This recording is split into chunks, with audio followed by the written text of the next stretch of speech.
మా తాతయ్య వాళ్ళ కాలంలో అప్పుడు ఇంత పెద్ద పెద్ద సిటీలు గ్రామాలు లేవు కదండి. అప్పుడు కొంచెం చిన్న చిన్న ఊర్లే ఉంటాయి కదా.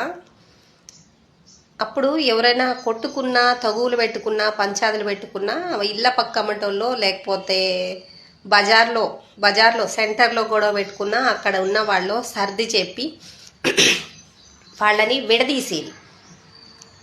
అప్పుడు ఇప్పుడున్నంత స్వార్థాలు అప్పుడు లేకపోయాయి. ఒకవేళ ఉండొచ్చు స్వార్థం, కానీ ఇప్పుడున్నంత స్వార్థాలు, కుళ్ళు కుట్రాలు అప్పుడు ఎక్కువ లేవు.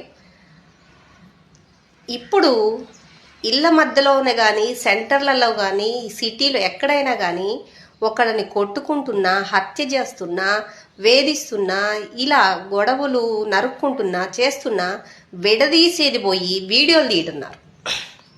ఎవరి స్వార్థం వాళ్ళే వీడియోలు తీసుకుంటున్నారు. మరి అదేంటండి?